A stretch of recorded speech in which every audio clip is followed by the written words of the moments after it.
Salut tout le monde, bonjour, merci d'être là, merci d'être présent et à nouveau, merci infiniment de partager cette vidéo si vous avez l'occasion de le faire, c'est très sympa et j'apprécierais beaucoup. Épisode 205 aujourd'hui du meilleur est à venir, LMV pour les intimes, pour ceux qui connaissent bien la formule et comme d'habitude, soyez les bienvenus, installez-vous, on va faire les choses tranquillement, sans se fatigué, sans chichi, sans rien, comme d'habitude. Alors, on va attaquer très vite. Je vais vous dire tout de suite, est-ce que vous avez vu les panneaux sur la route en rentrant des vacances? Que je suppose que vous êtes en train de rentrer des vacances ou vous venez de rentrer, quelque chose comme ça. Donc, est-ce que vous avez vu les panneaux sur les... Vous n'avez pas vu le panneau? Mais alors, vous avez manqué quelque chose. Et moi, je vais vous dire tout de suite, et on attaque immédiatement le top 5 des meilleures vannes qui sont passées sur les réseaux sociaux. Hop. Et je vais vous dire tout de suite, regardez ce que j'ai vu. Vous voyez? On ne voit pas bien. La rentrée est annulée, retournez en vacances. Quelque chose de sympa pour vous dire que c'est tranquille. Vous pouvez repartir, n'hésitez pas. Salut Morgane, salut Michael. Michael, c'est Michael. How are you over there? Salut Hazel, ça va bien? Merci. Et ça me fait plaisir de te voir aussi passer par là, faire un petit bonjour et faire un petit coucou. Donc je vous le disais un instant, la rentrée est annulée, vous pouvez retourner en vacances. C'est super. Allez, on repart. Marche arrière. Ça serait tellement simple. Puis de toute façon, c'est vrai que c'est pas toujours facile de recommencer pour tous ceux et toutes celles qui travaillent, bien sûr. Alors, donc, on a ce qu'il faut pour vous, vous inquiétez pas. On a fait un petit sondage et c'est Damien qui l'a partagé. Damien et Nila aussi qui l'a partagé. Merci à eux. Un sondage très clair sur la motivation. Pourquoi on a envie. Salut Dominique! La façon, est-ce qu'on a envie d'aller travailler, on a demandé aux gens, est-ce que vous avez envie de travailler? Et voici, à la rentrée, et voici, Morgane, c'est bien, toi tu as de la chance, ouais. Salut Louis Martin, depuis le Québec, merci d'être de passage. La carrière, ça continue, belle carrière. Mes envies d'aller travailler, et voilà ce que ça donne. Aucune, le rouge, mais le bleu, c'est aucune, mais en bleu. Donc, nous avons 95 plus 5% égale 100%. Alors, il y a quand même des gens qui sont quand même heureux de travailler. Il y a certains parmi vous qui apprécient leur boulot quand même. Dites-le moi. Rassurez-moi. Sinon, donc aujourd'hui, je vous ai même pas dit ce qu'on allait faire. Où est-ce qu'on allait aller? On allait, si vous avez vu le titre, on va du côté de Pointe-Noire. Et là, je parle de Pointe-Noire. C'est la ville qui se trouve au Congo, en Afrique. Pas les autres pointes noires, parce que je sais qu'il y a plusieurs pointes noires. Je crois qu'il y en a une en Guadeloupe d'ailleurs. Mais on ira en Afrique à la rencontre d'une femme absolument formidable qui fait des choses. Moi, les gens m'épatent tous les jours. Et c'est bien pour ça que le meilleur est à venir, avec des gens comme ça qui nous aident, qui aident les autres. Ça, c'est des gens absolument formidables. Salut Laurence, merci d'être de passage, c'est super sympa. Alors, Lucien, qu'est-ce qu'il nous dit Lucien? Il a partagé celle-ci que j'ai bien aimé, qu'on va mettre dans le top 5 aussi. Il faut la lire celle-là. Je lis dans votre CV que vous dansez le walk moon. C'est quoi? C'est du moonwalk à l'envers. Vous marchez donc. Voilà.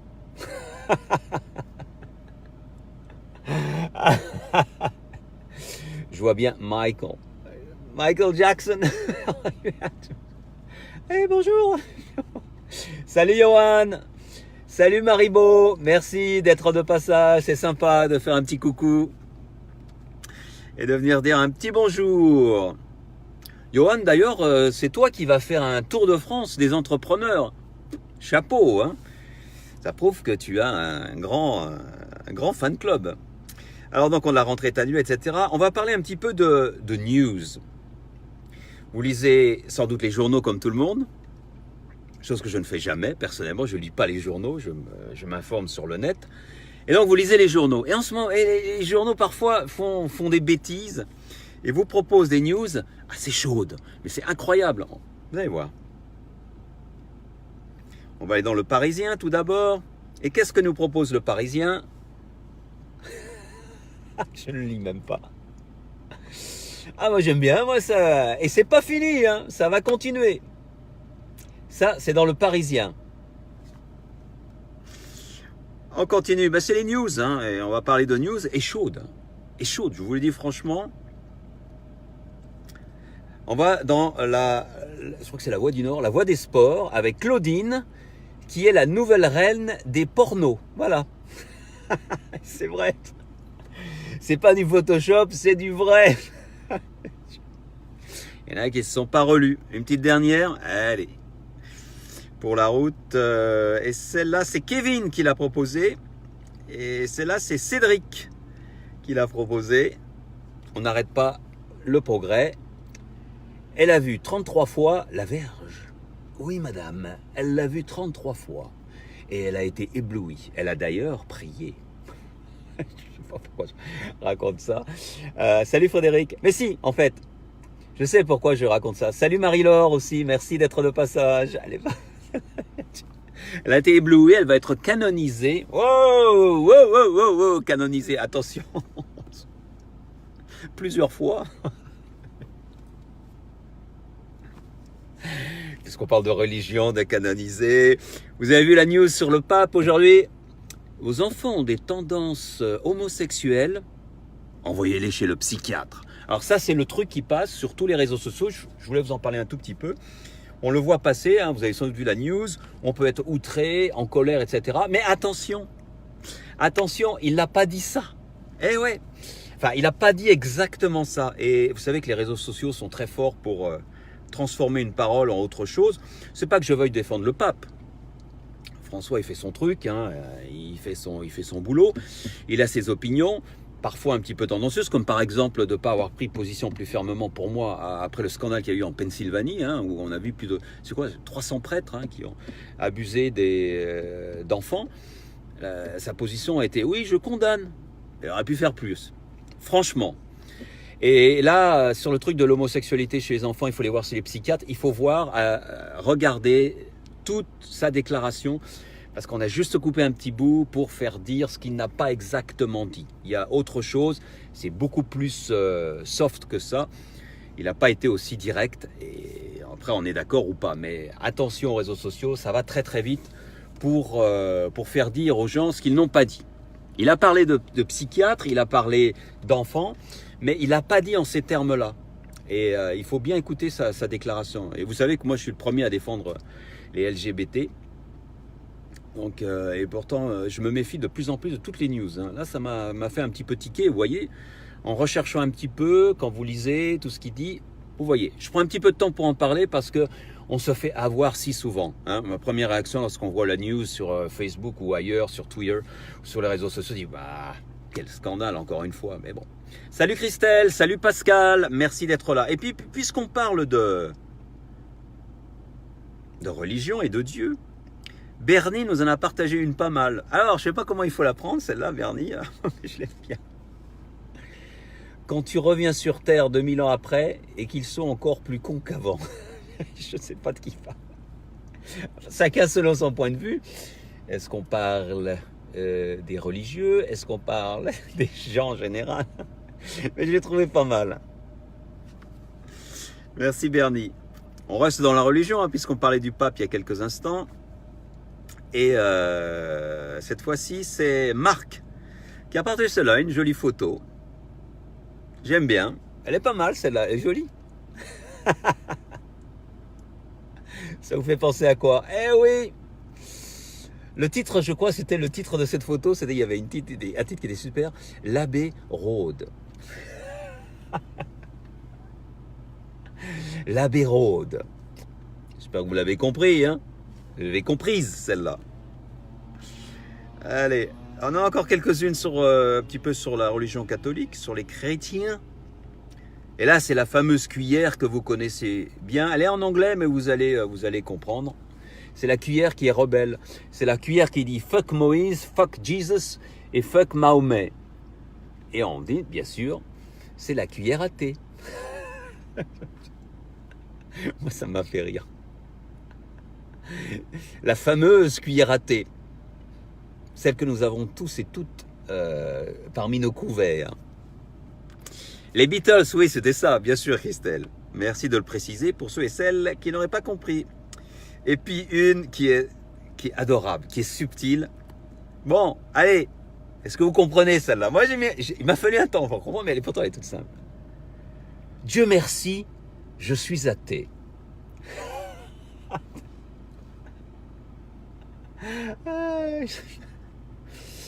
Après, je vais faire une petite prière. Et je peux vous le dire, Dieu merci, je suis athée. Ouf. Hein? Double entendre, diraient les Anglais. Viser le 2e degré. Et qu'est-ce qu'on va là? Ah, il y en a une qui est pas mal, on sort de ça un petit peu. Une qui a été partagée par Emmanuel. Alors, je l'aime bien celle-là. Voilà, on va la prendre en 2 temps. C'est un panneau que vous voyez. En cas d'incendie, soulevez ce panneau. Et qu'est-ce qu'on fait? Ben, on le soulève. Pas maintenant, imbécile. En cas d'incendie, on a dit. Il y a des gens qui ont de l'humour, il y a des gens qui ont du temps à perdre, je sais pas, mais j'ai trouvé ça très amusant. Merci Emmanuel pour celle-ci. On va terminer notre top 5 avec 2 réflexions de maman peut-être. Les enfants qui posent des questions aux mamans et les mamans répondent bien sûr. Et la première question est bien sympathique. La voici, je vais vous la mettre. Maman, oui, est-ce que j'ai été adopté? Tu crois vraiment que c'est toi qu'on aurait choisi? C'est horrible. C'est horrible. Ah ouais. Salut Marie-Dominique. Ça va Marie-Do? Merci d'être de passage. Ah, elle est horrible celle-là. Et puis une autre question posée à une maman. Et les mamans ont toujours les bonnes réponses, comme celle-ci. Et c'est Béatrice qui l'a partagée. Merci Béatrice. Maman, ça sert à quoi les préservatifs? Je ne sais pas dire la réponse. Normalement, à éviter ce genre de questions. Les mamans ont toujours les bonnes réponses. Salut Robert, tiens, tu étais là? Je n'avais pas vu. Salut Frédéric. Ouais. Comme quoi, et on va parler de préservatifs dans quelques instants, un petit peu de ça. Bon, je voulais faire un truc sur les moustiques, bon, on n'a pas le temps. J'en avais une, peut-être que je voulais... Ah non, bah c'est tout. Voilà, on va s'arrêter là. Ouais, on va s'arrêter là, on a tout fait, hein, pratiquement. Ouais. Ah si, une sur Audiard, une jolie phrase d'Audiard pour finir. C'est pas tellement marrant, mais Audiard, il avait une belle plume. Et je vous propose de... Je partage celle-ci. Un gentleman, c'est celui qui est capable de décrire Sophia Loren sans faire de gestes. C'est mignon, hein? Moi, je trouve ça vraiment très, très fin, très, très joli. Et pour ceux et celles qui ne savent pas qui est Sophia Loren, eh ben, on va montrer une photo. Si j'arrive, si mon iPad veut bien. Voici la belle Sophia dans les années 60, grande actrice italienne. Eh oui! Eh oui! Effectivement, sans geste. Salut Mercedes, merci d'être là, c'est sympa. Allez, c'est parti. On va au Congo. Donc le Congo qu'on appelle le Congo-Brazzaville. Hein. Donc c'est la République du Congo, à ne pas confondre avec, c'est compliqué, hein, la République démocratique du Congo, cet immense pays qui se trouve au centre de l'Afrique et qui est en proie à des guerres, c'est vraiment la catastrophe. Le Congo, la République du Congo, donc celui qui se trouve à l'ouest, avec sur l'Atlantique, hein, avec Pointe-Noire, donc la ville de Pointe-Noire, qui se trouve sur l'Atlantique, c'est différent. Et donc, on va aller à la rencontre d'une femme qui s'appelle... Salut Alex, merci d'être là. Et on va à la rencontre d'une femme qui s'appelle Célestine. Célestine est donc une Congolaise qui grandit et qui vient faire ses études en France. Elle fait ses études, elle a réussi ses études dans la région parisienne. Et elle travaille en tant que secrétaire de direction, donc dans la région parisienne pendant quelques années. On est là au début des années 80, dans les années 80. Elle se marie d'ailleurs là, avec un Français, je crois. Et donc, elle travaille comme secrétaire de direction dans une entreprise d'import-export avec le Congo, bien sûr, et qui va devenir une entreprise de, comment il s'appelle, ce richissime milliardaire qui a tous les ports africains, Bolloré. Il a fait sa fortune en partie comme ça. Et donc, elle travaille pour une filiale du groupe Bolloré. Donc, elle travaille là-bas dans les années 80. Début des années 80, vous savez ce que c'est en France et dans le monde, c'est le début de l'épidémie de sida, avec tout ce qui se passe, les morts, les contaminés, les recherches sur le virus, etc. Mais aussi les campagnes de prévention qui sont nombreuses très rapidement en France et dans le monde. Mais pas en Afrique. Et ça, Célestine va s'en rendre compte lorsqu'elle décide de retourner dans son pays pour travailler. Elle a la chance, les circonstances font qu'elle peut retourner dans sa ville, Pointe-Noire, donc au bord de l'Atlantique, et pour travailler toujours dans la même entreprise, cette filiale de Bolloré, où elle devient l'assistante de direction générale. Donc elle a un bon poste et elle peut travailler là-bas. Et lorsqu'elle arrive là-bas, elle est effarée par les réactions des locaux, des Congolais, par rapport au sida. Là-bas, on ne parle pas de prévention, on ne parle pas de virus, on ne parle pas de chercher un traitement, on parle de sorcellerie. Si vous avez été là dans les années 80, vous vous rappelez, il y avait quand même pas mal de soucis. Et toujours, je pense encore en Afrique et dans d'autres pays, on a du mal à prendre le côté scientifique des choses. Donc, pour Célestine, c'est un scandale. Et vous savez que l'Afrique est très touchée par tout ce qui est sida, et donc l'était bien sûr dans les années 80. Et elle décide qu'il faut faire quelque chose. Il faut informer ses concitoyens et ses concitoyennes. C'est les autres Congolais et Congolaises. Et pour cela, elle s'y met toute seule. En dehors de son travail, en dehors de ses heures de travail, elle imprime des prospectus. Des prospectus où elle indique, des petits prospectus où elle dit attention au sida, protégez-vous, etc. Mettez des préservatifs. Et elle va distribuer ça dans les rues de Pointe-Noire, sur les marchés, etc. Ça fait plusieurs fois, je dis, etc. Et la réaction est absolument surprenante pour elle. Elle se fait insulter, elle se fait presque agresser lorsqu'elle veut aider les gens de cette façon. Et parce que là-bas, on pense à cette époque-là que le sida, c'est de la sorcellerie, c'est le diable, c'est tout ce que vous voulez, mais on pense pas au côté médical, au côté protection. Et Célestine est très, très, très, très déçue. Mais c'est une femme de cœur, une femme courageuse, une femme qui a de l'énergie. Elle se dit, mais qu'est-ce que je peux faire? Un petit peu de démoralisation. Elle dit, qu'est-ce que je peux faire? Si je ne peux pas toucher les parents, finalement, elle se dit, je vais essayer de toucher les enfants. Parce que si je touche les enfants, peut-être qu'ils peuvent parler avec leurs parents ou leur dire des choses, etc. Et ça va peut-être faire progresser l'information, parce que c'est l'information qui manque. On est à la fin des années 80, je vous rappelle, et on en est loin de l'information. Donc, ce qu'elle fait, elle a des enfants elle-même, et elle invite les enfants qui sont dans les classes de ses enfants à venir chez elle. Elle fait des petits ateliers où les enfants font des sketchs, et dans les sketchs, elle inclut la fameuse prévention contre le sida, protégez-vous, attention, pas de rapport sans préservatif, etc., etc. Et les enfants répètent leurs sketchs, et quand ils font les présentations, chez elle bien sûr, les parents sont invités à venir. C'est une excellente idée, donc les parents viennent parce que ce sont leurs enfants, et c'est ainsi que l'information passe. Alors elle commence comme ça pendant quelques années. Et puis, malgré tout, au fil des ans, elle trouve qu'elle n'en fait pas assez, Célestine. Elle n'en fait pas assez, et surtout, elle se rend compte de quelque chose de terrible. C'est qu'autour d'elle, parmi ses connaissances, parmi même ses amis, les uns après les autres disparaissent à cause du sida.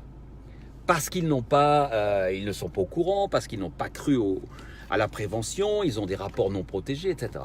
Et ça devient d'autant plus terrible lorsqu'un jour, elle apprend qu'une de ses collègues de travail, donc là où elle bosse, pour les autorités portuaires de Pointe-Noire, je crois, pour l'entreprise de Bolloré, une de ses collègues décède du sida. Non seulement elle décède du sida, mais Célestine la connaît bien, et cette amie, cette collègue de travail, avait raconté déjà, ils avaient sympathisé, elle avait raconté à Célestine tout ce qui s'était passé. Son propre mari était déjà mort du sida, et donc ils avaient 4 enfants, et soudain, les enfants se trouvent soudainement orphelins. Et là, face à cette situation, pour Célestine, c'est la goutte d'eau qui fait déborder le vase. C'est pas la bonne expression, mais vous voyez ce que je veux dire. Il faut que je passe à la vitesse supérieure, faire des sketchs, distribuer des prospectus comme elle l'a fait, c'est pas assez. Il faut que je fasse quelque chose. Et qu'est-ce qu'elle fait? Ni une, ni deux. Elle adopte les 4 enfants. Parce qu'elle se dit que le pire dans cette histoire, ce sont ces enfants qui se retrouvent orphelins de père et de mère parce que les parents sont morts du sida et qui sont perdus pour la vie. Un orphelin, c'est terrible d'être orphelin. J'ai eu la chance d'avoir mes parents, mais si vous avez connu ça et si vous connaissez des gens qui ont été orphelins, c'est difficile. Ça va être une des situations les plus difficiles au monde. Mais en plus, lorsque vos parents sont morts du sida, vous êtes rejeté un petit peu par la communauté. Vous savez, c'est l'histoire de sorcellerie qui existe là-bas, donc vous êtes un petit peu pointé du doigt. Et Célestine ne veut pas de ça. Elle ne veut pas. Et donc, elle les adopte, entre guillemets. Et au fil du temps, il faut des moyens, etc. Elle fait des demandes. Heureusement, à Pointe-Noire, c'est la ville la plus dynamique du Congo. La capitale, c'est Brazzaville, la capitale politique, mais la capitale économique, là où ça bouge, c'est Pointe-Noire. C'est pas pour rien que Bolloré est là-bas. Et donc, elle fait des recueils de dons, des choses comme ça. Donc, elle arrive à recueillir de l'argent au fil des ans pour aider à nourrir les orphelins, ces 4 petits orphelins qu'elle a recueillis. Et d'ailleurs, pour ça, elle crée une association qui s'appelle Halte Sida. Et là, on est déjà en 1994. Donc les enfants ont grandi. Elle a mis un point d'honneur à ce qu'ils suivent une éducation correcte pour avoir un diplôme, pour pouvoir travailler. Donc leur donner cette fameuse deuxième chance qui est très importante parce que pour des orphelins, c'est pas facile. Mais les orphelins de parents du sida en Afrique, c'est encore plus difficile. Donc elle les aide. Et au fil du temps, elle commence à aider d'autres orphelins parce que le sida fait des ravages, comme vous le savez, en Afrique à cette époque, et toujours maintenant, malheureusement. Et donc, elle continue. Et ainsi de suite. Et elle recueille des dons. Elle va voir les entreprises.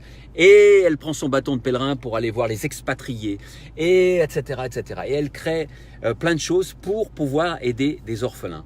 Au fil des ans, donc ça c'était à partir des années 90, au fil des ans, elle a calculé qu'au jour d'aujourd'hui, elle a aidé plus de 1000 orphelins à s'en sortir. Je ne sais pas si vous jamais imaginez ça. Célestine a aidé à peu près 1000 orphelins. C'est quand même un nombre faramineux. Et c'est du boulot. Parce que, bien sûr, c'est pas facile. Il faut s'occuper des enfants. Ils dorment à droite, à gauche, etc. Et donc, et bien sûr, les dons, c'est pas tout. Mais aussi, elle a réussi à créer dans son association des parrainages. Vous savez, comme ça existe partout. Quelqu'un depuis l'Europe ou ailleurs parraine un enfant au Congo pour qu'il puisse avoir des études, manger, etc. Donc elle réussit à mettre ce système en place et ça c'est assez formidable parce que moi je dis il faut un courage, une énergie folle. Mais c'est pas tout, car Célestine en a encore plus envie d'aider les enfants. Et en fast forward, comme je dis toujours, en avance. Salut Laurent, merci d'être de passage. On arrive en 1900, au début des années 2000. Et elle voit tous ces orphelins passer, etc. Mais elle voudrait les aider encore plus. Et bien pour les aider encore plus, elle se dit, je vais créer un orphelinat. Elle rassemble des fonds et elle crée ce fameux orphelinat que je vais vous montrer dès maintenant. Voici Célestine. Vous avez peut-être vu passer sur les réseaux sociaux, son histoire m'a plu et c'est pour ça que j'ai envie de lui parler, de lui rendre hommage, de parler d'elle et de lui rendre hommage. Célestine Banyakana, son nom de famille, la Congolaise de Pointe-Noire et voici 2014, inauguration de l'orphelinat Cœur Céleste. C'est ici à Pointe-Noire. Une femme qui s'est démenée. Dans cet orphelinat, il peut y avoir 40 enfants à plein temps. Ils vivent, ils mangent, ils étudient, ils vont faire tout leur cursus et lorsqu'ils sortent, ils sont bacheliers ou etc., ils ont un métier. Et au fil des ans, c'est ce qu'elle a compris. Il fallait donner une éducation à ses enfants pour qu'ils s'en sortent. Et c'est ce qu'elle fait avec beaucoup d'amour et beaucoup d'énergie. Et c'est pourquoi, aujourd'hui, je voulais lui rendre hommage. Une belle histoire. Merci en tout cas à Céleste et j'espère qu'elle pourra continuer longtemps et surtout que d'autres reprendront le flambeau de cet orphelinat et de tout le travail qu'elle a effectué jusqu'à maintenant. Ça vous donne des idées, ça donne des idées, mais moi ça me surprend c'est pas surprend, oui, ça me surprend toujours. Je suis vraiment épaté parfois par l'énergie que peut déployer certaines personnes. Moi, je trouve que j'ai pas beaucoup d'énergie. J'ai besoin de... Désolé, hein, j'ai pas beaucoup d'énergie et c'est des trucs que je pourrais pas faire. Alors, chacun fait ce qu'il peut, je fais d'autres choses, bien sûr. Et vous, qu'est-ce que vous faites? Je vous pose de temps en temps la question, pas à chaque épisode parce que sinon ça deviendrait un peu barbant, mais tous les 10 épisodes, je vous pose la question, qu'est-ce que vous faites autour de vous? Qu'est-ce que vous faites? Je ne vous demande pas de me répondre, posez-vous juste la question à vous-même. Qu'est-ce que vous faites? Aussi petit que ce soit. Il n'y a pas besoin de créer un orphelinat, mais on peut aider un enfant, on peut encourager un enfant. Et c'est surtout les enfants qui sont importants, moi je trouve, parce que c'est l'avenir de l'humanité. Donc, si on éduque les enfants, on ne leur bourre pas le crâne avec des choses stupides, eh ben on aura une nouvelle génération qui sera bien meilleure que celle qui est maintenant ici. Et le meilleur sera à venir. Merci Alex. Hop, hop, hop, hop, j'appuie sur la pédale. Ouais. Voilà, c'est tout pour aujourd'hui. L'épisode 205 d'LMV, c'est terminé. Partagez la vidéo avec vos amis. Ça leur donnera peut-être des idées, ça les motivera. Et on a besoin de toutes les bonnes volontés. Vraiment, vraiment. Il y avait un film qui était sorti dans les années 50, je crois, qui s'appelait Les hommes de bonne volonté. Je ne sais plus, il faudrait que je recherche, je ne sais plus qui est le réalisateur, etc. Je ne me rappelle même plus l'histoire du film. Mais j'ai toujours trouvé cette phrase très belle. Les hommes, et les femmes bien sûr, les hommes avec un grand H, les humains de bonne volonté. Et il y en a plein. Et je passe mon temps à ça. Enfin, je passe une partie de mon temps à vous raconter ces histoires d'hommes et de femmes dont peut-être vous n'entendriez peut-être jamais parler. Et c'est amusant, je finis avec ça. Je suis en train de lire un livre de... Comment il s'appelle cet écrivain? J'ai oublié son nom. Sepulveda. Luis Sepulveda.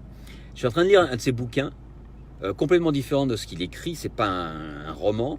Il écrit des courtes histoires de personnes, parce qu'il a beaucoup voyagé, qui ont fait des choses incroyables pour leur père, P-A-I-R-S, les autres humains autour d'eux.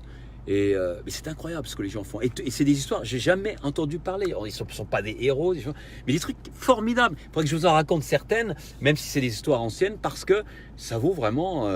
moi, ça m'épate, ce qu'il y a des gens qui sont capables de faire. Donc, on fait à chacun notre niveau, on fait ce qu'on peut, mais on peut tous et toutes faire quelque chose. Donc, à nous de jouer. Merci, Mercedes. Allez, on y va, on s'y met. Je vous souhaite de passer une excellente semaine. Et on se retrouve lundi prochain, 17h30, pour l'épisode 206. N'hésitez pas à partager la vidéo. Merci, ça me fera plaisir. Et ça, surtout, c'est pour vous. Et pour la planète, et pour tout ce que vous voulez. Et pour le bien-être de l'humanité. Merci, au revoir, ciao ciao, à la semaine prochaine.